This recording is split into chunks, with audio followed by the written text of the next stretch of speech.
Okay, magandang hapon sa inyong lahat, lalo na po sa ating mga kapatid at kaibigan na patuloy na umaantabay at sumusubaybay sa gawain sa tahanan ito. Ang ating iglesia ay pinangalanan po natin na Jesus, our Lord and Savior Mission Church. So ito po ang ating pagkakakilanlan sa ating iglesia.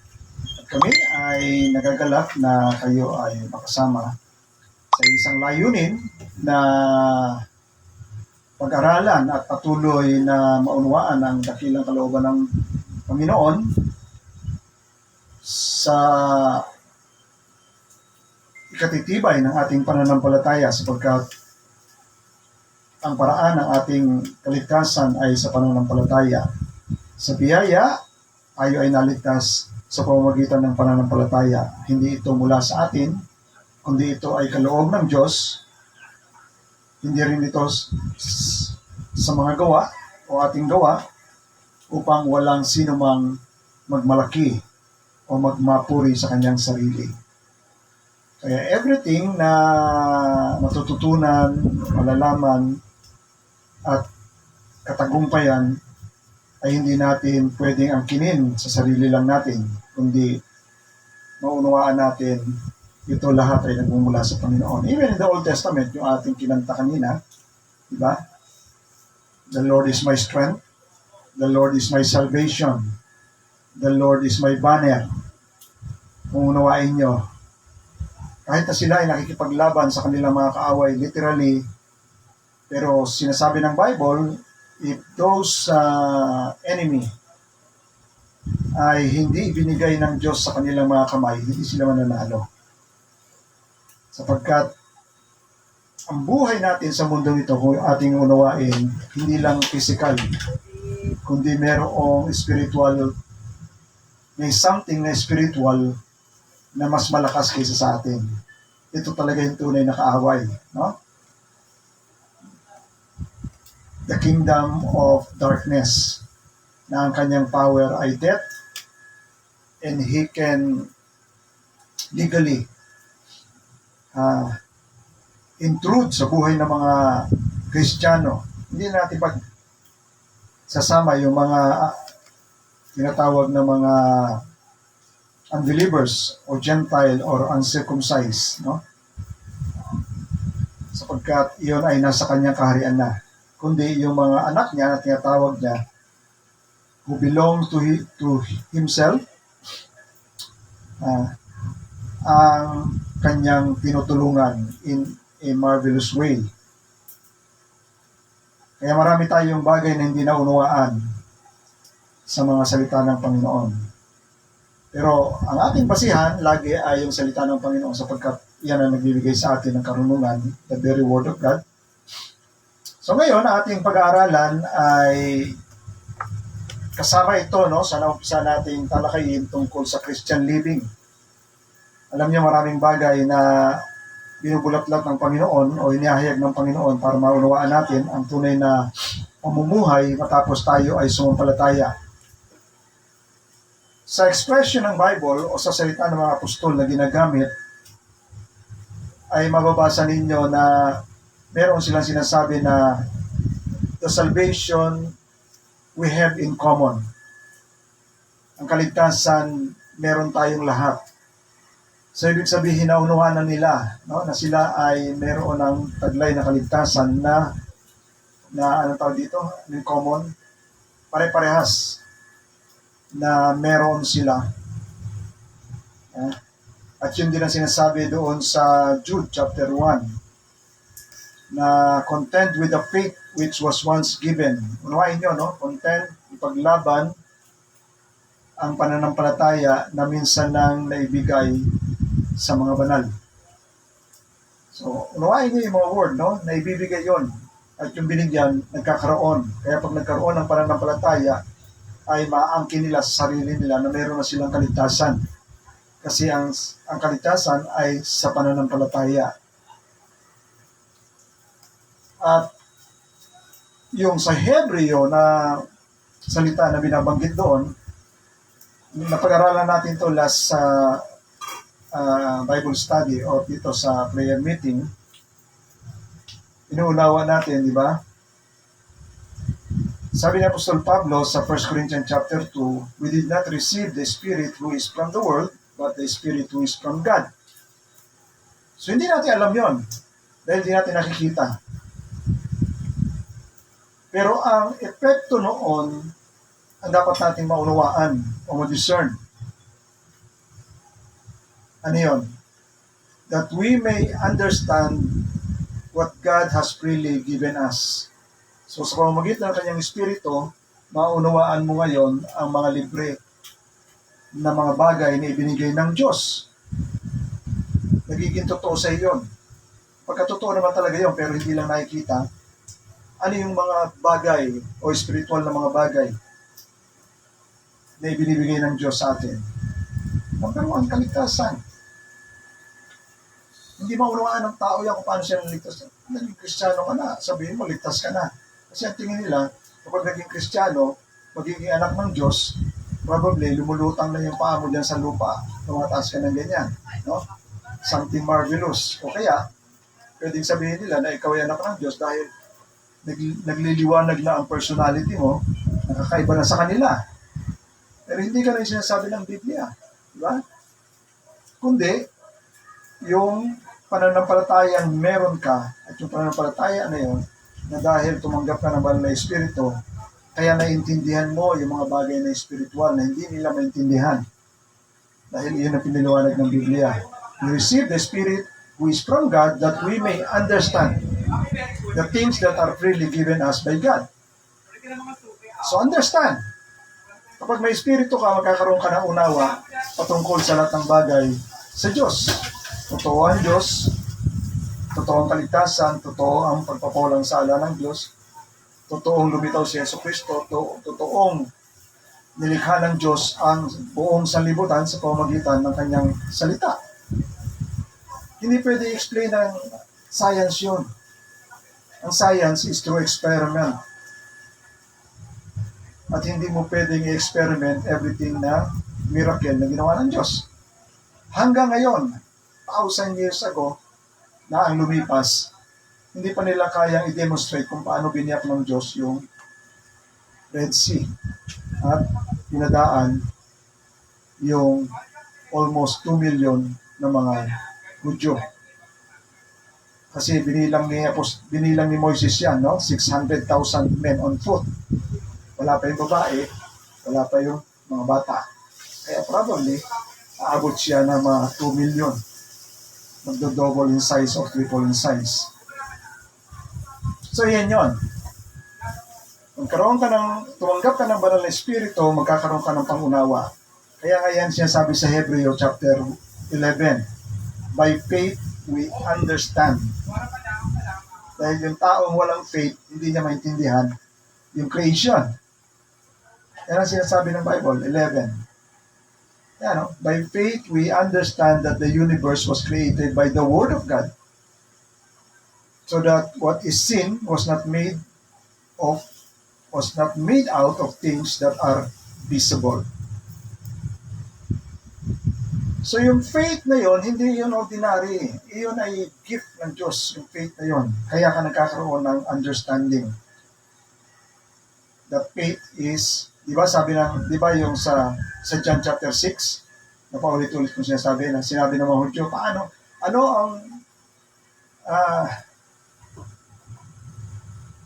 ang gawa ng Diyos upang magawa namin ang kalooban ng Diyos? Hinahanap nila yon.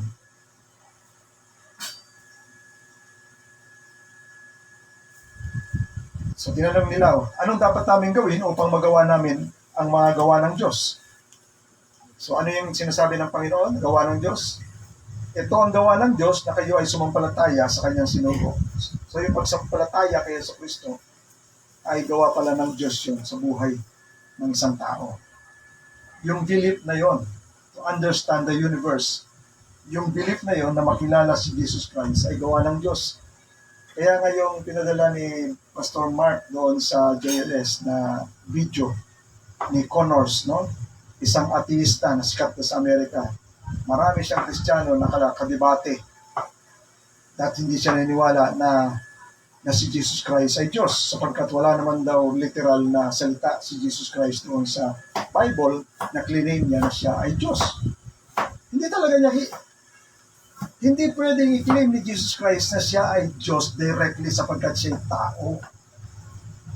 Mali yun. Nasa kalagayan siya ng tao. Yung sinasabi sa Pilipos, bagamat siya ay Diyos, hindi niya inaring maging kapantay ng Diyos, bagkus hinubad niya ang kanyang pagka-Diyos at nag-anyo siyang alipin. Yan ang sinasabi. Kaya he will never claim to be God. No? Pero indirectly, di ba? Pahiwatig, sabi niya, before Abraham was, I am. Ano ba yun? Even yung characteristics na sinasabi ng Panginoon, hindi characteristics yun ng tao. Ha? I am the way. No, pag may tao nagsalita na siya ang daan, tumakbo ka na. I am the truth. I am the light of the world. No. Pag nagsalita ang tao ng ganon, tililing na yun. No. Pero si Jesus Christ, hindi nila sinasabi ang isang tao may tililing. Ha? Sapagkat pinatutunayan yung kanyang sinasabi na totoo by the miracles na ginagawa niya na walang ibang pwedeng gumawa. Di ba? Yung healing. Legitimate yung kanyang mga healing. Hindi nila pwedeng i-deny yung kanyang healing. No. Kahit na wala na ang Panginoon, yung sinugo niya yung mga apostol doon sa beautiful gate, di ba? Yung nanlilimos, yung sinabihan ni Pedro na silver and gold have I none, but such as I have, I will give thee. Kung anong meron ako, ibibigay ko sa iyo. Sa pangalan ni Jesus, rise up and walk. So nakalakad yung matanda, yung lumpo na yun na matanda. Alam nila matanda na yun, matagal ng lumpo. Nakalakad. Ngayon, noong criticize sila ng mga religious leader, nagsalita yung mga religious leaders, sabi nila, nandito, maliwanag yung healing. We cannot deny. Wala silang masabi ron. At sinasabi ng mga disciples, na ngayon ay mga apostol na yung taong yung gumaling, hindi sa sarili lang. Sabi ni Pedro, bakit kayo tumitingin sa amin na para bang sa sarili namin kabanalan at sarili namin kapangyarihan, gumaling itong taong to. Gumaling itong taong to dahil sa pananampalataya sa pangalan ni Jesus. So, pinipinpoint pa rin nila yung pangalan ni Jesus. Kaya nga nung nakita nila yung healing, sabi ng mga religious leader, hindi nila may deny na talagang legit yung healing. Pero matigas pa rin sila. Sabi nila, okay, pero huwag kayong mangaral sa pangalan na yan. Bakit nila pinipigilan, patuloy nila pinipigilan na sila ay huwag mangaral sa pangalan ni Jesus? Kasi sila yung nagpapatay kay Jesus Christ. Guilty sila. Every time na marinig nila yung salita, yung pangalan na kanilang ipinapatay, na andun yung conviction na ayaw nilang magpakumbaba. Na andun pa rin yung kanilang rebellion. Pagkamat ina-admit nila yung katotohanan na nakikita ng kanilang mga mata, pero hindi pa rin nila tinatanggap yung katotohanan na yun para sila mag-submit. Amen? So ito pong pag-aaralan natin ay nasa Galatians chapter 5. Kasama ito sa ating pamumuhay bilang Kristiyano. Tandaan ninyo, no? Ang hirap siya i-comprehend kasi ibinibigay siya ng Bible in so many view, no? Sa iba't ibang klaseng pananaw. Pero may mga salita sa Biblia na dapat nating maintindihan ng medyo malalim. For example, yung sinasabing slavery. Diba? At yung righteousness sa kautusan. Ibinibigay ko naman sa inyo, pinapaliwanag natin last time yon, no? So, dito, sinabihan ni Apostol Pablo, mga kapatiran sa Galatia, sabi niya rito, for freedom, Christ has set us free. Sa kalayaan, tayo ay pinalaya ni Jesus. Kaya nga magsitibay kayo, stand firm, magsitibay kayo. Ngayon, ano yung klaseng pagtitibay na yon? And do not submit again to a yoke of slavery. Ito yung sinasabi ko sa inyo. No? Huwag kayo uling magpasakop sa pamatok ng pang-aalipin. So yung pang-aalipin, sasabihin mo, hindi naman kami naalipin. Pero sa modern times natin, hindi natin maunawaan yung slavery. Pero sa old times, maunawaan nyo, talagang iyon yung kanilang kultura. Dahil sa iba't ibang tribo, iba't ibang kaharian, pag nasakop yung isang kaharian, hindi nila outright na ginagawang citizen yon, kundi outright ginagawa nila yung slaves. Nandun kagad. So yung slaves, wala sila magawa sapagkat sinakop sila eh. At malinaw sa batas ng Diyos sa Lumang Tipan, sa Judaism, kailangan bilhin mo sa isang mahalagang presyo para hindi ka maging alipin. At alam niyo ba ang price sa Lumang Tipan? Ang presyo ng isang alipin kapag siya ay napatay ng hayop ng isang tao. Alala niyo ba yan? Kung magkano ibabayad ng isang tao na ang kanyang hayop ay nakapatay ng isang alipin? Yun ang presyo ni Jesus Christ. 30 pieces of silver. Ganun lang prenesyohan ni Judas si Jesus Christ. Hindi man lang ginawa niyang libo. Sapagkat napaka-importante itong tao to, master namin to, leader namin to. Pero nasatisfy na siya sa 30. Alam niya ang 30 price ng slave. So yun lang ang tingin niya. Yung pricing na yun, iyon lang ang tingin niya kay Jesus Christ. Singhalaga lang ng slave. Nakita niyo? Even sa mga ginagawa ninyo, malalaman kagad kung ano ang pananampalataya niyo kay Yesu Kristo. So, balik tayo ron sa slavery. Hanggat di mo binabayaran, hindi ka magiging malaya. At the same time, pwede rin i-declare ng mga leaders na ikaw ay malaya sa kalooban nila kung sila ay nasa kapangyarihan. Kapag sinabi nila na malaya ka na at yung nag-grant sa iyo ng kalayaan ay mga authority katulad sa Roman Empire, no? So magiging malaya ka na. So kitang-kita yun doon, no? Yung kalayaan na yon. Pero yung kalayaan na sinasabi ng Biblia, it is more than physical slavery. Saan natin makikita yan? Ang illustration niya, makikita natin first doon sa bayan ng Israel, noong sila ay inilabas ng Panginoon sa bayan ng Egypt. Laging sinasabi ng Panginoon yon, no? Exodus chapter 20, nung sila ay nilabas na, verse 2. Alagay dyan.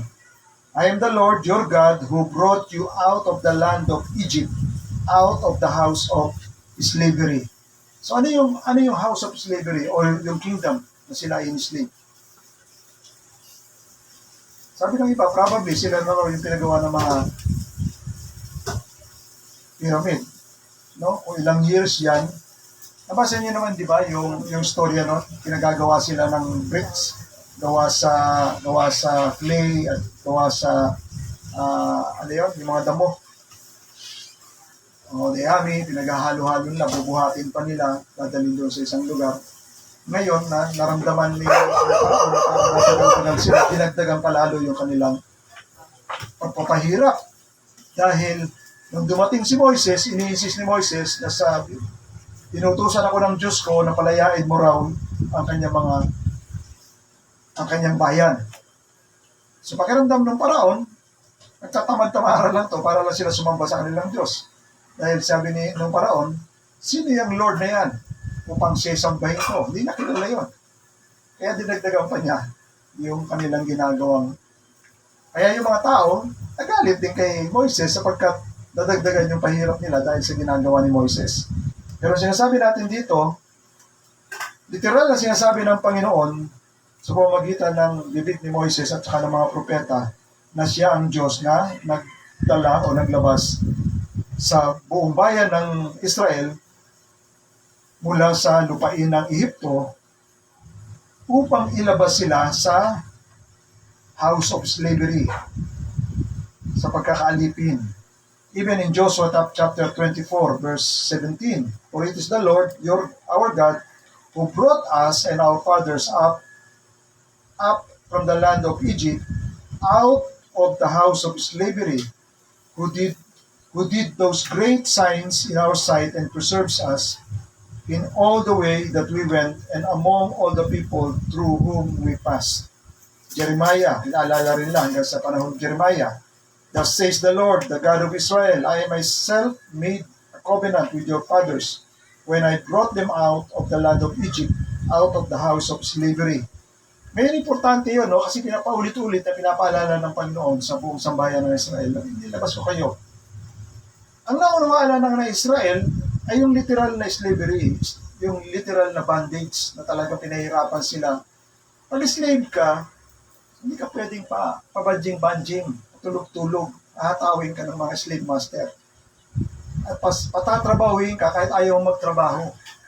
Ganyan kahirap yun. Kaya pinapaunawa sa kanila, inilabas ko kayo sa ganyang kalagayan upang dalhin ko kayo sa lupang pangako na kung saan kayo ay magiging malaya.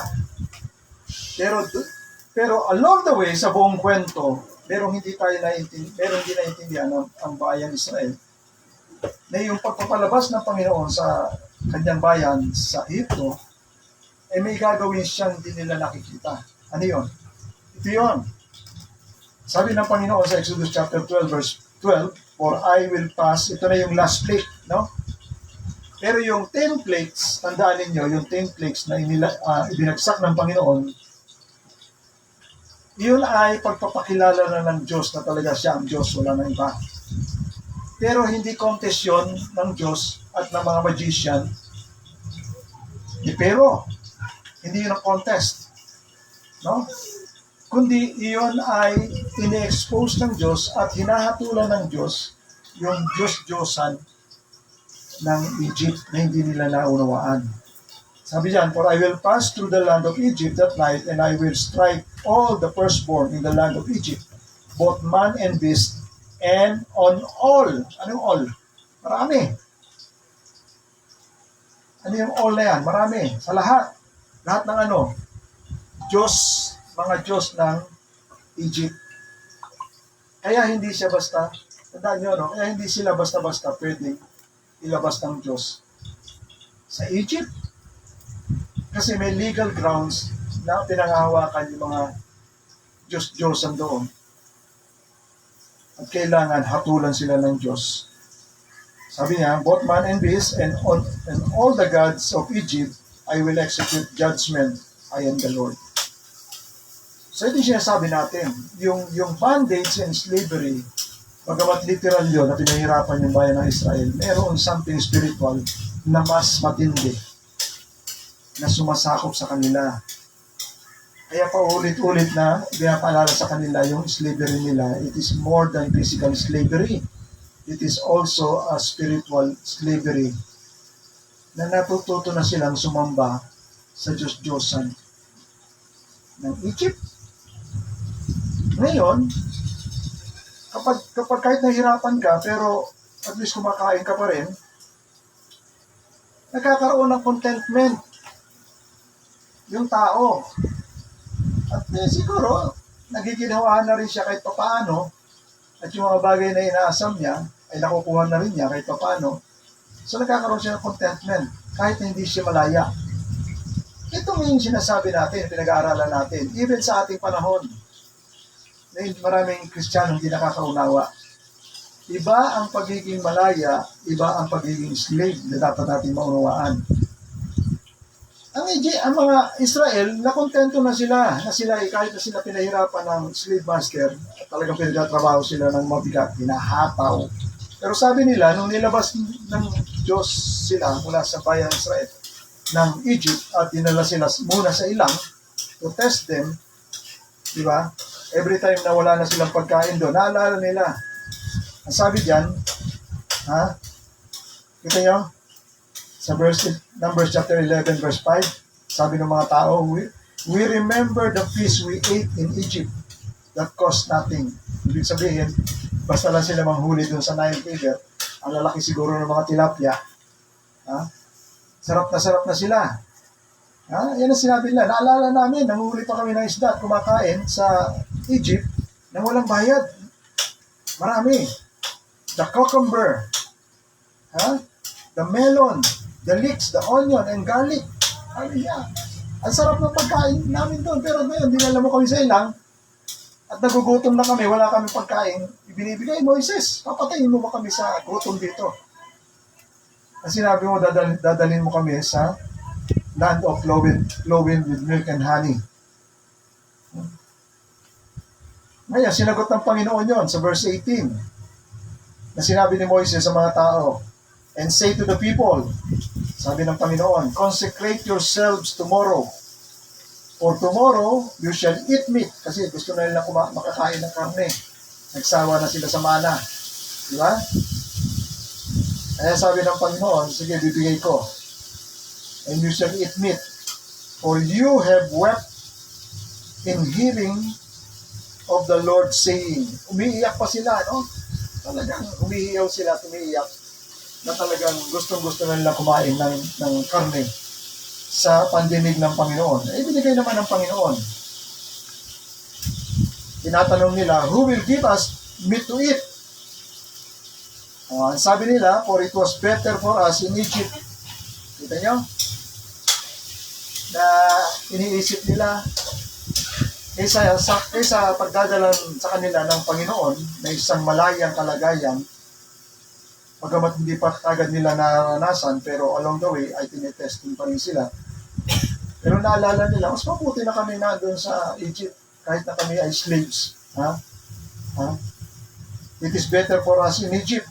Magkatahuli kami ng isda, libre, nakakain kami ng onions, cucumber, melon. Alam nyo ba yung melon sa Middle East? Ang lalaki. At ang matubig. Alam nyo ba yung pakwan nila? Ganyan kahaba ang pakwan nila. Kulang na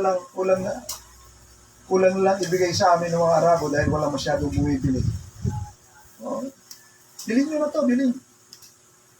Yung panahon namin yun, ha? Sawa talaga kami doon sa Milot. At yung ubas, yung panahon namin, hindi kami bumibili ng kilo lang. Bumibili kami isang crate. Isang lalagyan na gano'n na plastic. Ginagawa lang namin mani habang nanonood kami kasi mura siya. So, samantalang dito sa ating ginto. So, ito yung naalala nila. So, sinasabi lang natin dito, kahit na sila slave, kontento na sila. Pero hindi yan ang nasa isipan ng Panginoon eh. Kaya nga sinabi ng Panginoon dito sa New Testament, sa atin, mga Kristiyano, sa kalayaan, kayo ay pinalaya ni Jesucristo. Upang wag na kayong bumalik doon sa pagkakaalipin. Tingnan nyo, no?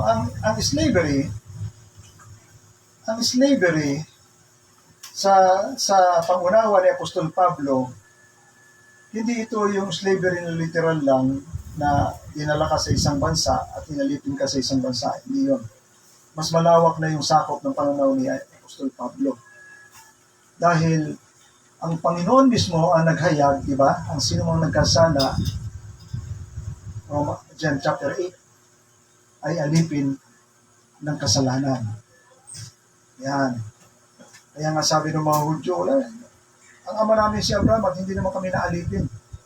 Kaya doon, inihayag ng Panginoon sa Kristo yung isang klase ng pag-aalipin na hindi nila naunawaan. yung pang-aalipin ng kasalanan. Ang sino mga nagkasala ay alipin ng kasalanan.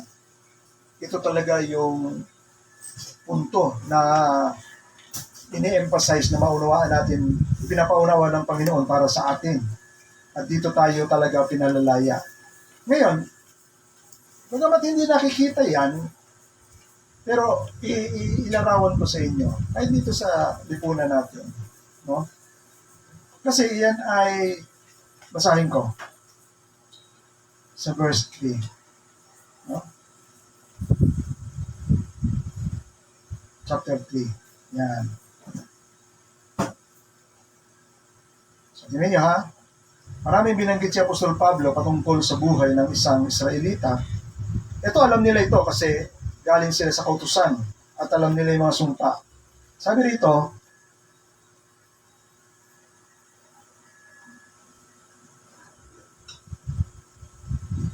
sa verse 10, "For all who rely on works of the law," ang sino mang sumasandig, sabi diyan, sa pagsunod sa kautusan, lahat sila ay nasa ilalim ng sumpa, sapagkat nasusulat, sumpain ang sinuman na hindi nananatili sa lahat ng mga nakasulat sa aklat ng kautusan at sumusunod dito.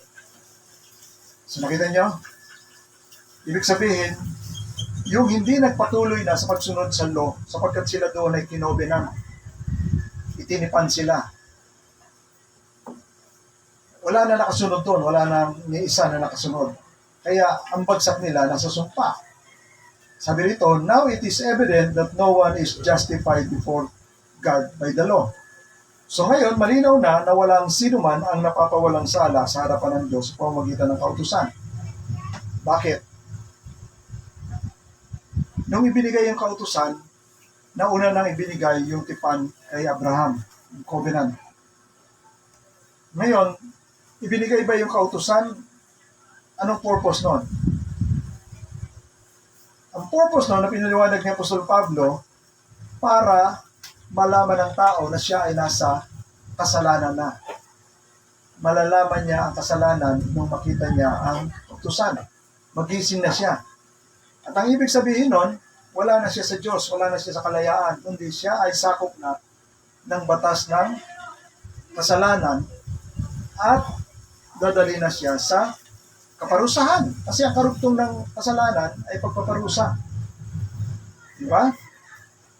Oh.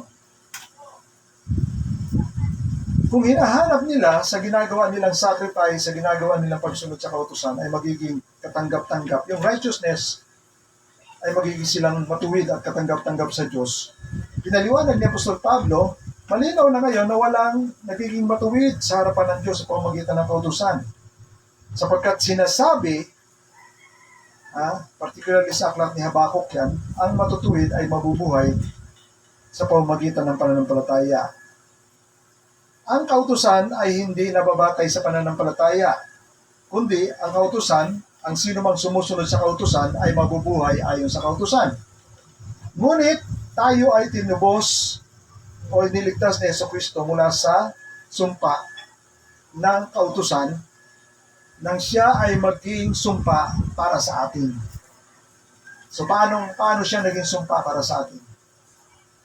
Kasi meron din salita sa Biblia, ang sino mang mabitay sa kahoy ay nasa ilalim ng sumpa. Doon siya namatay sa kahoy. Nakita niya? Di ba tinaliwanag ko sa inyo bakit siya na-crucify sa kahoy? Kasi ang kasalanan o yung first sin ay nangyari doon sa kahoy, sa pagtukso ng ahas. Di ba? Yan nakikita ninyo? Kaya doon sinumpa yun. Cursed is everyone who is hung on the tree. Sabi dito, so that in Christ Jesus, the blessing of Abraham, ito yung pangako ng Diyos kay Abraham. Ano yun? Yung mamanahin nilang lupa. Sabi ng Panginoon, to your seed or to your offspring, ibibigay ko itong lupa na ito. Yan. So that in Christ Jesus, the blessing of Abraham might come to the Gentiles, so that we might receive the promise of the Spirit through faith.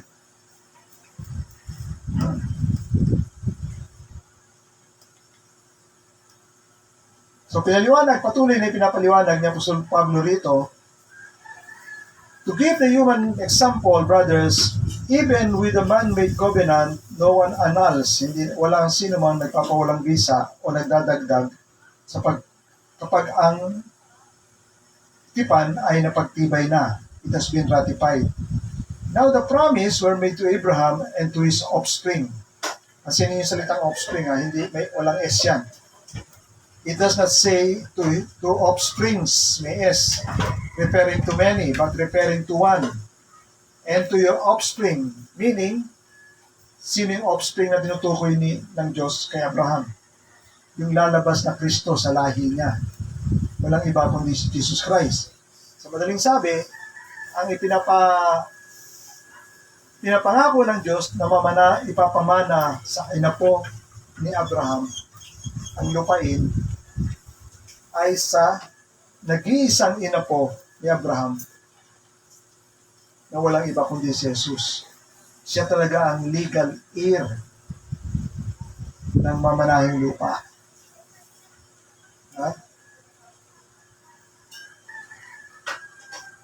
So what does it mean? The law, which came 430 years afterward, does not annul a covenant.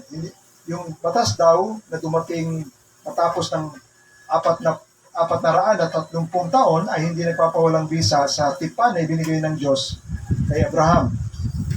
So as to make the promise void. Walang visa. Or if the inheritance comes by the law, kung ang mana daw ay makukuha bunga sa pagsunod sa kautusan, hindi na daw ito nababatay sa pangako, kundi ito ay nababatay sa pagsunod sa kautusan. Ngunit ang mamanahin ay pangako. Naunawaan nyo? But God gave it to Abraham by a promise. So ano ngayon ang kautusan? Bakit siya ibinigay? Ito ay dinagdag dahil sa kasalanan ng mga tao. Patuloy na nagkakasala ang tao. Hanggang sa lumitaw ang apo o ang offspring na nasa kanya nababatay ang pangako na ginawa. And it was put in place to the angels by an intermediary. Is the law contrary to the promise of God? Certainly not. For if the law has been given that could give life, then righteousness would indeed be by the law. Kung ang pangako daw, sabi rito, kung ang buhay daw, sinasabi ni Apostol Pablo, ay maa-attain o makukuha sa pamamagitan ng kautusan, so makatuwid baga, ang katuwiran ay bunga ng pagsunod sa kautusan. Ngunit hindi, dahil sinasabi ng Bible, walang naging matuwid sa harapan ng Diyos sa pagsunod sa kautusan. At sinasabi rin ng kasulatan, ang lahat ay naging naipaloob sa ilalim ng kasalanan upang ang pangako ng pananampalataya na kay Jesucristo ay maibigay sa mga nagsisisampalataya. So nakita nyo na malalim, di ba? Nakita nyo? Ang ibig sabihin lang, nung ibinigay yung kautusan para maunawaan ng tao na ang tao wala na sa pagsunod, kundi sila ay nasa pagkakasala na, at nangangailangan na sila ng tagapagligtas. Yun ang sinasabi ng ano. At pinapakita rin ng kasulatan na lahat ng tao ay nasa ilalim na ng kasalanan. Upang sa ganung paraan, yung pangako kay Abraham ay may pangako rin na nakapailalim doon, na kaligtasan. Sinabi ng Panginoon kay Abraham, sa pamamagitan mo, Abraham, ano yung sabi ron?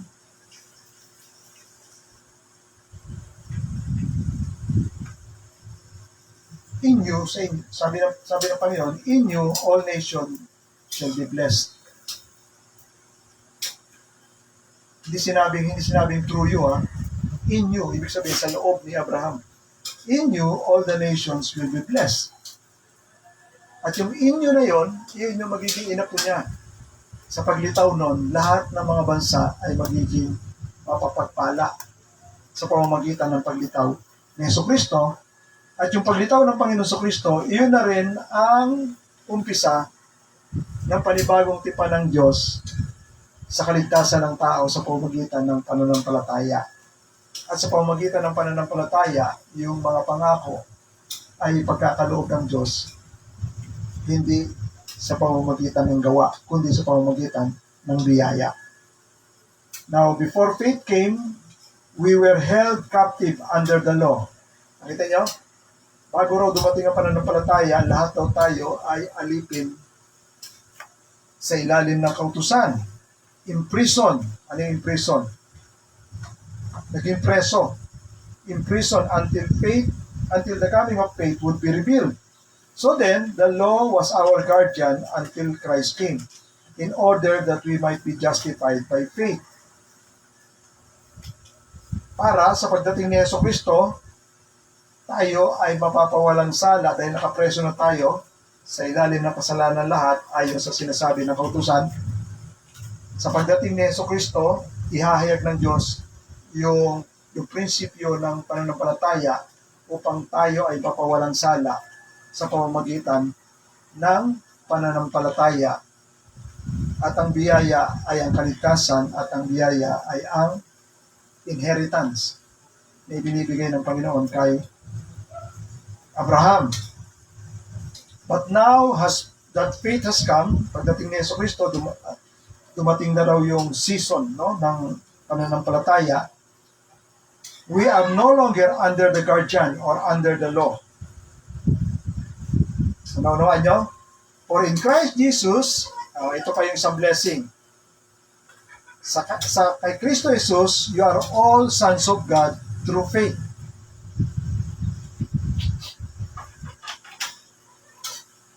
Alam niyo yung usapan ng Panginoon at si Abraham.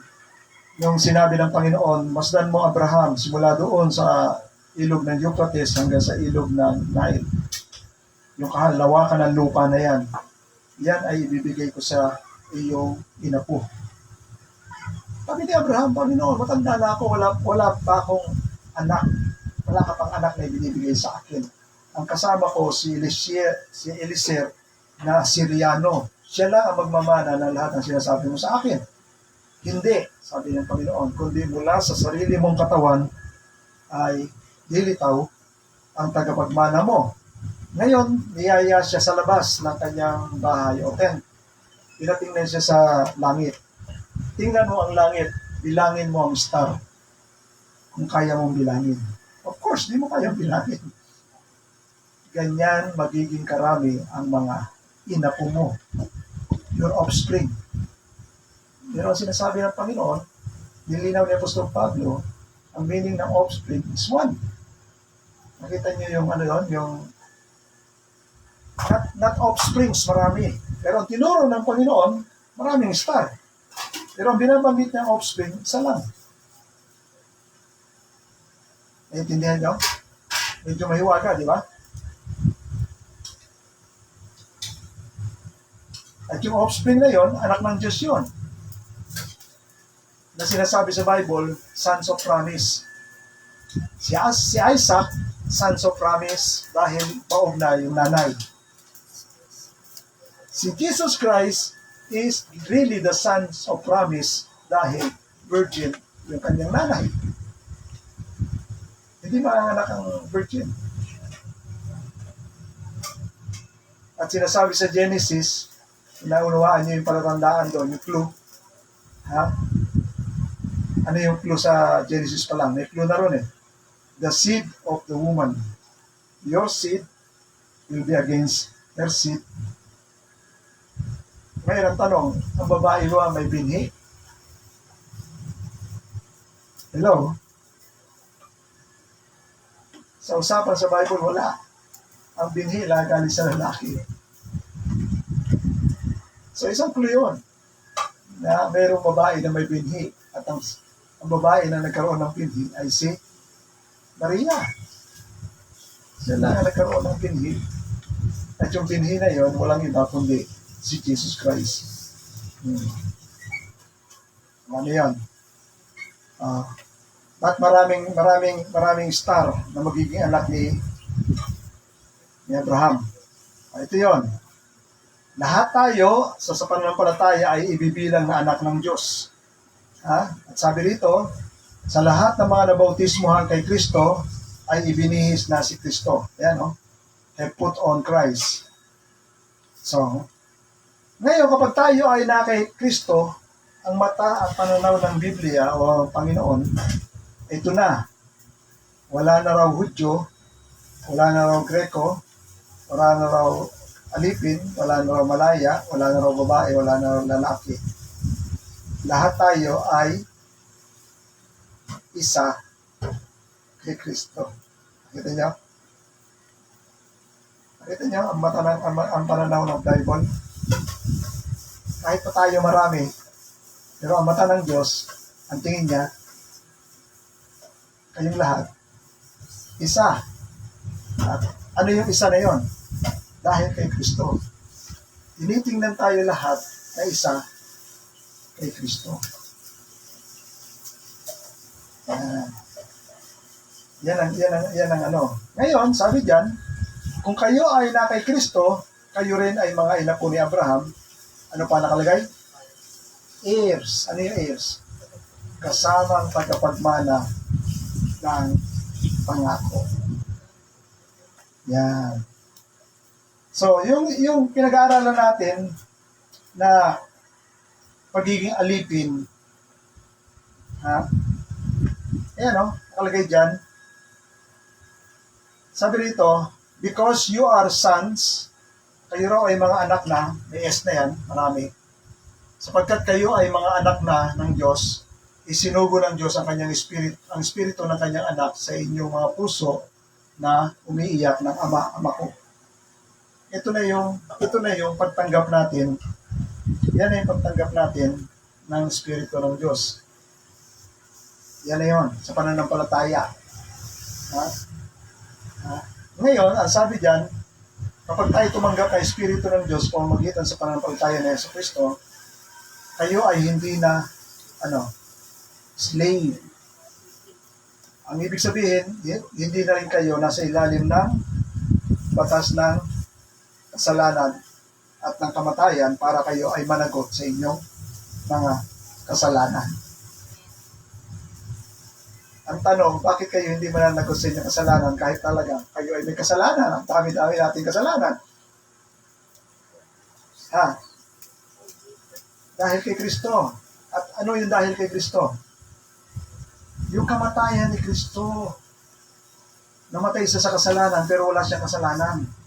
Hinatulan ng Diyos yung kasalanan sa katawan ni Kristo pero bagamat siya walang kasalanan, hinatulan ng Diyos. Kaya kung tayo ay binibilang ng Diyos sa pananampalataya na tayo ay na kay Kristo, nahatulan na ang ating kasalanan.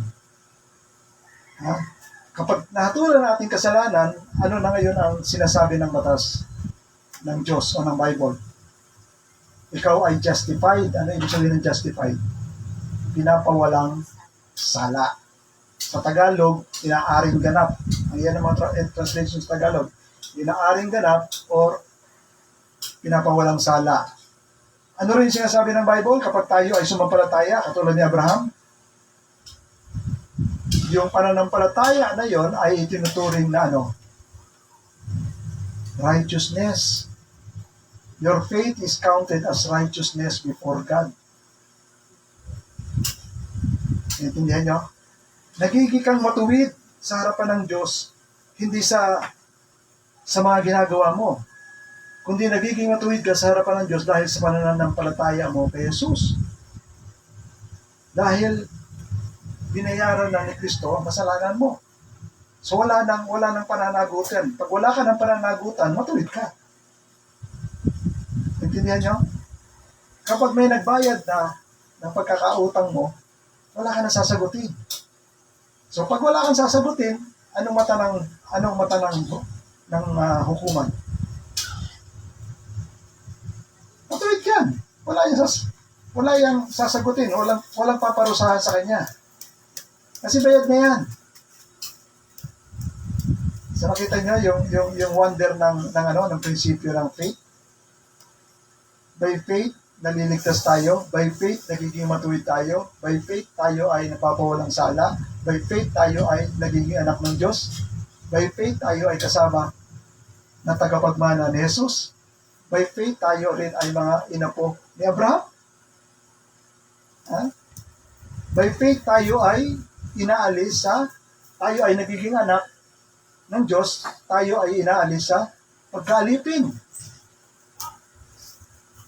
Kaya nga, sabi niya, ngayon na kayo ay anak na ng Diyos sa pananampalataya kay Jesus, iyan na yung kalayaan, yung tunay na malaya. Huwag na kayong babalik sa pagkakaalipin. Huwag na kayong babalik para malagyan na naman kayo ng pamatok, katulad ng ginawa ng mga paraon sa mga Israel, yung pamatok ng hirap ng trabaho nila. Huwag ka nang babalik doon. At yung pamatok na sinasabi dyan ay yung pamatok ng kasalanan. Pangaalipin ng kasalanan. Na sinasabi ni Apostol Pablo, gusto kong gumawa ng mabuti, hindi ko magawa.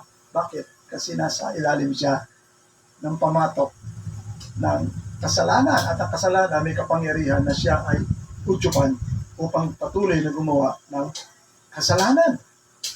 Diyan ko kayo, sabi ng Panginoon, diyan ko kayo pinalaya. Yung pang-aalipin ng kasalanan, diyan ko kayo pinalaya, hindi niyo naintindihan. Kaya manatili kayo, sabi ni Apostol Pablo sa mga taga-Galatia, For freedom Christ has set us free, stand firm, manatili kayo, at huwag na kayong magsasubmit o magpapasakop ulit sa yoke o pamatok ng pang-aalipin. So ano ibig sabihin ng pang-aalipin na sinasabi niya dito? Ano yung sinasabi niya, huwag na kayong babalik doon? May sinasabi dito si Apostol Pablo, tignan nyo yan, sa verse 9. Sabi riyan, formerly, noong una, hindi ninyo nakikilala ang Diyos at kayo ay alipin ng mga bagay na kalikas na hindi mga Diyos.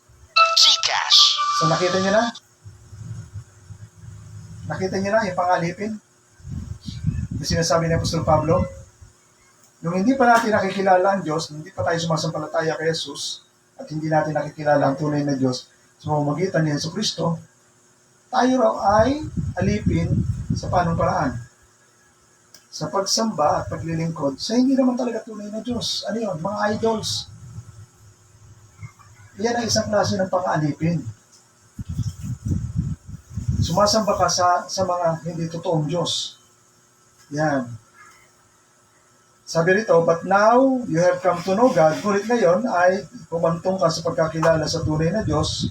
O kaya, mas mainam na sabihin, nakilala ka na ng Diyos, paano pa kaya ikaw babalik sa mga mahihina at mga walang halagang panuntunan at prinsipyo na narito sa sanlibutan na siyang nangaalipin sa iyo? Ano yung sinasabi niya rito mga panimulang aral ng sanlibutan? Ito yung mga katuruan hindi napabatay sa salita ng Diyos na sinusunod ng mga tao upang sila ay lalong malayo sa paglilingkod sa tunay na Diyos. So lahat ng karunungan na yan, lahat ng relihiyon na yan, yan ang sinasabi ni Apostol Pablo ng mga worthless elementary principles of the world. Maging yung mga aral sa university, katulad ng yung Darwinian, evolution, na yung pinasusunod yung mga tao, mga communism, Hinduism, kasama din yung pagsamba nila sa kanilang sariling Diyos. Hinduism, Buddhism, Shintoism, lahat ng klase ng mga ism. Iyan ang sinasabi ni Apostol Pablo. Ngayon nakilala nyo na ang tunay na Diyos, huwag na kayong magpasakop uli at maglingkod uli sa mga bagay na yan, na hindi naman yan totoo. At yan ay mga panimulang aral o prinsipyo na narito lang sa sanlibutan. Nakilala nyo na ang tunay na Diyos, at umpisahan nyo na siyang sundin at sambahin sa katotohanan. Pero dito sa Galatia, ang sinasabi lang ni Apostol Pablo rito, yung pagbabalik uli ng Hudyo sa Judaism. At yung Judaism ay isinama ni Apostol Pablo na kaparehas ng pagsamba ng mga pagano sa Diyos-Diyosan. Ito yun. At ang sample niya rito ay yung pagtutuli. Sabi niya, pag bumalik kayo sa pagtutuli, ibig sabihin, sumusunod ulit kayo sa prinsipyo ng Judaismo.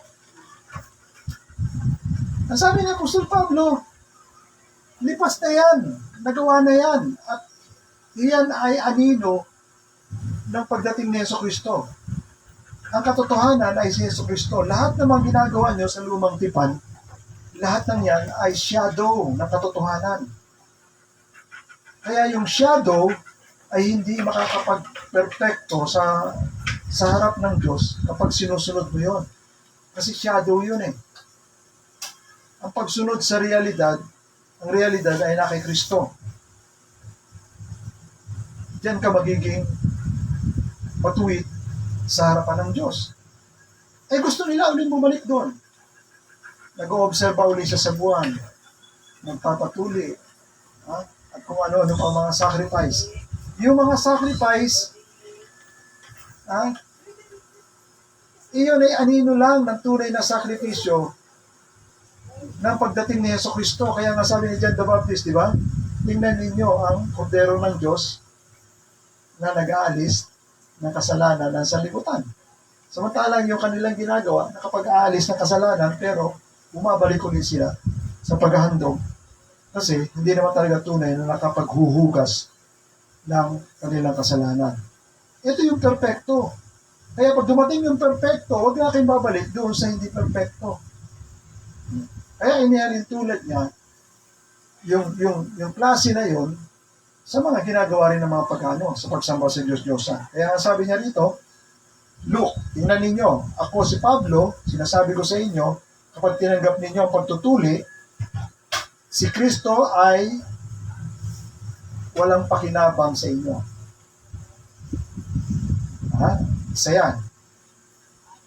Nagpapatotoo uli ako sa inyo. Kapag tinanggap nyo ang pagtutuli, kayo ngayon ay mapapasakop na sa Judaismo. Hindi lang pagtutuli ang dapat nyo sundin. Lahat ng hinihingi ng kautusan sa lumang tipan, babalik ulit kayo lahat doon. Obligado kayo na sundin lahat ng mga kautusan na yun. Na hindi naman talaga nakapaghuhugas ng kasalanan. Hindi naman talaga tunay na nakapag-alis at nakapagpapatawad ng inyong mga kasalanan. Ngayon, pag bumalik kayo doon sa ginagawa ninyong iyon, kayo ay napapahiwalay kay Kristo. You are severed from Christ.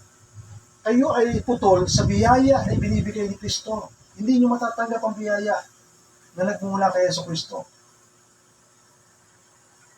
So, may kahinatnan ba kayo doon? Wala kayong kahinatnan doon. Hindi kayo magiging matuwid doon. Hindi kayo maliligtas doon. Hindi kayo magiging anak ng Diyos doon. Hindi kayo magiging matuwid sa harapan ng Diyos doon. Hindi kayo mapapawalang sala sa pamamagitan doon. Dahil ang pagpapawalang sala, lahat nandito kay Jesucristo. Kaya nga sabi niya, pag sinunod niya yan, putol kayo kay Jesucristo. Dahil ang tinatanggap yung totoong sacrifice ay yung hayop. Hindi nyo tinatanggap yung totoong sacrifice ng katawan ni Jesucristo. At ang pinaka-importante dyan,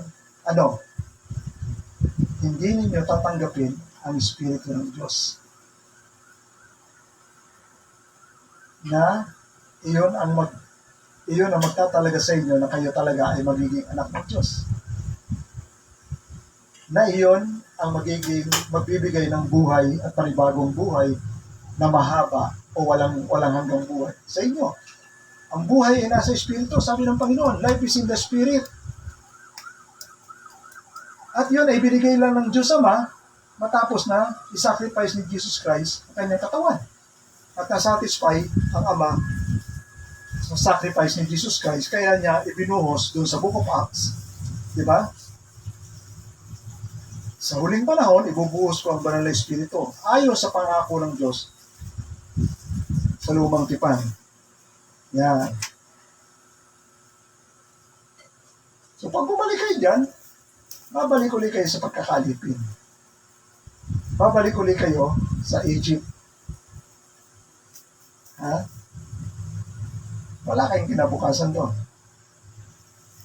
Ngayon, sinasabi ni Apostol Pablo yan sa panahon natin, na tayong mga tumanggap at sumampalataya sa Panginoon. Ganon din, huwag na tayong babalik doon sa dati nating pananampalataya na hindi naman talaga nakakakilala sa tunay na Diyos. Diba? Andyan yung parada, pagandahan sila ng kanilang mga rebulto, nilalagay pa sa karwahe, inilalagay pa sa arko, nilalagay pa sa bangka. Ha? Minsan, sinasama pa nila sa piyesta, pinasasayaw pa. No. Nakita nyo? Alam nyo yung ginagawa na yon ng mga tao sa kanilang mga Diyos-Diyosan. Iyon ay sinasabi ng Bible na pang-aalipin sa kanila. Nagtatawa lang ang Diablo. Kung nakita ng Diablo, ito naman mga anak mo. Oh, nagkakagulo sa rebulto. Hindi naman tunay na Diyos.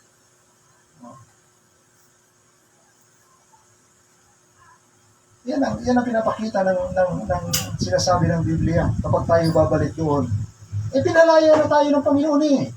It is for freedom that Christ has set us free. Kaya dapat unawain natin yung pagkakalaya na ibinigay sa atin. Diba? Dito sa lipunan natin, bakit kayo nakakapunta sa lahat ng lugar na gusto niyong puntahan, nakakain kayo sa lahat ng lugar na gusto niyong kainin na wala kang umabala sa inyo? Sapagkat hindi kayo sakop ng batas.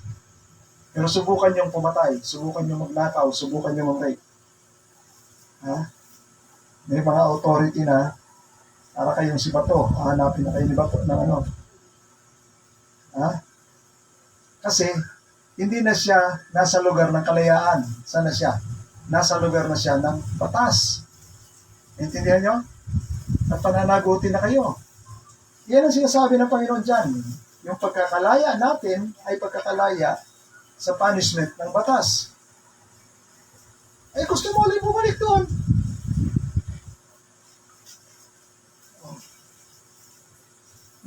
Dahil ang iyong rason, okay na kami doon kasi nakakain naman kami ng isda, libre.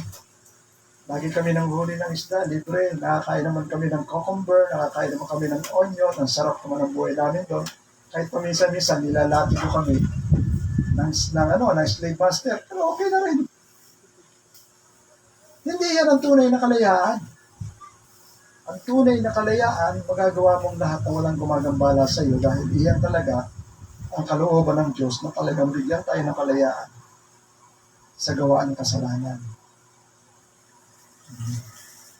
Ang dapat natin intindihin. Kaya huwag na tayong babalik. Katulad ng mga Israelita, huwag na silang babalik sa pagsunod sa kanilang kautusan. So, anong klaseng pamumuhay na meron ng isang Kristiyano? Sabi rito, pinawawalang bisa na niya yung, pwede na kayo magpatuloy pero hindi ayon sa reliyon. Tulad ng ginagawa natin.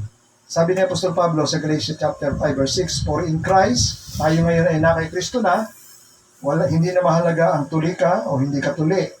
No? Ang ibinibilang lang na mahalaga ay ang pananampalataya na gumagawa ayon sa pag-ibig. So, ang pamumuhay ng isang Kristiyano ay namumuhay na sa pag-ibig, paggawa ng mabuti, pagtulong sa kapwa. Yan. So, wala na siya sa ginagawang, kasi ang kasalanan, lahat yan ay gumagawa ng kapahamakan at problema sa kapwa. Yan ang hindi natin naintindihan. Kaya sabi niya sa mga taga-Galatia, you are running well. Tumatakbo na kayo ng maganda. Ngayon, sino sa inyo ang humahadlang ngayon sa pagsunod niyo sa kautusan? Who hindered you from obeying the truth? Yung mga nanghihikayat sa inyo na para sundin sila at babalik kayo sa kautusan, hindi yan yung tumatawag sa inyo sa kalayaan. This persuasion is not from Him who calls you. At yung kanyang panghikayat, inihalin tulad ni Apostol Pablo, ano ba yung liben? Yung pampalsa, ano tawag doon? Oh, yes, sa Tagalog. Libadura. Yung maling turo nila ng panghikayat sa inyo, mga libadura. At ang libadura sa Bible, ano yun? Sin. Sin. Katulad ng libadura na pinapaalsa niya ang masa, ang kasalanan, pinapaalsa niya ang puso at isipan ng tao. Ayan sabi niya. A little leaven leavens the whole lump. Yung persuasion ng tao na yon, yung panghikayat sa inyo at pagtuturo na kayo ay manumbalik sa kautusan, ay ano na yun? Leaven. Mapaalsa yun. Ha? Kaya sabi niya rito, ha? I have a confidence in the Lord that you will take no other view. Ako ay may kumpiyansa sa Panginoon na hindi kayo titingin sa ibang pananaw na siyang nagbibigay sa inyo ng problema sapagkat kayo ang magdadala ng penalty. And the one who is troubling you, ang sino mang nagbibigay sa inyo ng problema, ang magkakarga ng penalty kung sino man siya.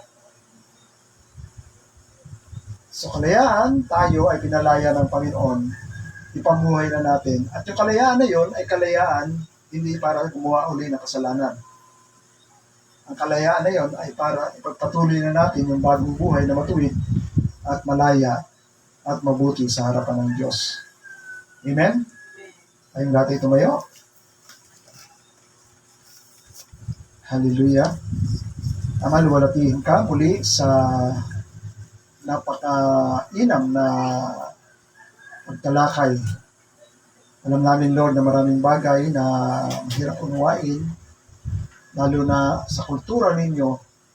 Pero naunawaan namin ito, Panginoon, sa pamamagitan ng pagpapaliwanag ni Apostol Pablo, sapagkat siya mismo ang may maraming paliwanag sa patungkol sa buhay at bagong buhay na ipinagkaloob ng Panginoon sa Kristo sa amin. Masalamat muli sa iyo ang aming papuri at pagsamba in Jesus' name. Amen. Amen.